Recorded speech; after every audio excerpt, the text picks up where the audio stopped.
જૂનાગઢમાં કોંગ્રેસ દ્વારા મગફળી ટેકાના ભાવે ખરીદી માટે કેન્દ્ર સરકારને આવેદનપત્ર આપવામાં આવ્યું છે। માળિયાહાટીના મામલતદાર કે વાળાને પૂર્વ ધારાસભ્ય બાબુ વાંઝા અને તાલુકા કોંગ્રેસના કાર્યકરો સાથે આ આવેદનપત્ર અપાયું હતું। ખેડૂતોએ ટેકાના ભાવે મગફળી ખરીદી બંધ કરી હેક્ટર દીઠ સીધી સહાય મેળવવાની માંગ કરી છે। કોંગ્રેસનો આક્ષેપ છે કે સરકાર માત્ર પોતાનો લાભ જોઈ રહ્યું છે અને ખેડૂતો માટે યોગ્ય સહાય કાર્યક્રમ શરૂ કરી રહી નથી। કર્ણાટક અને તેલંગાણા જેવા રાજ્યોમાં ખેડૂતોને હેક્ટર દીઠ 16,000 રૂપિયાની સહાય આપવામાં આવે છે। તે મુજબ કેન્દ્ર સરકાર પણ ખેડૂતોના ખાતામાં સીધી સહાય જમા કરાવવી જોઈએ।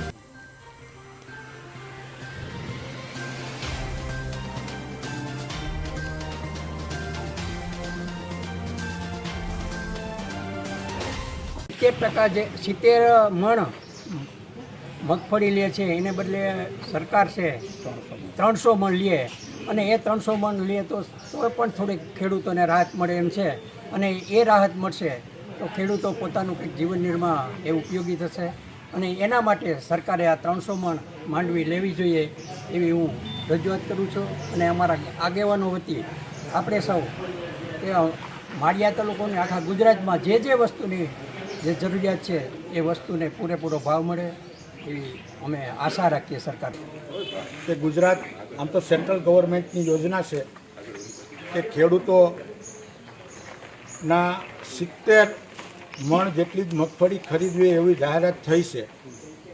अमे किसान कांग्रेस सेल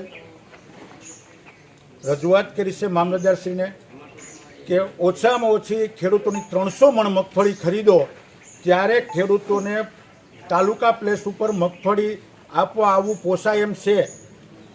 आ मार्फत अमे मामलतदारश्रीने मुख्यमंत्रीश्रीने आवेदनपत्र पाठव्युं छे कि कां 1,35,000 भाव फेर दरेक किसानना खातामां नाखो अन्यथा 300 मण मगफड़ी खरीदो। आ आवेदननी साथे अमारी वेदना पण छे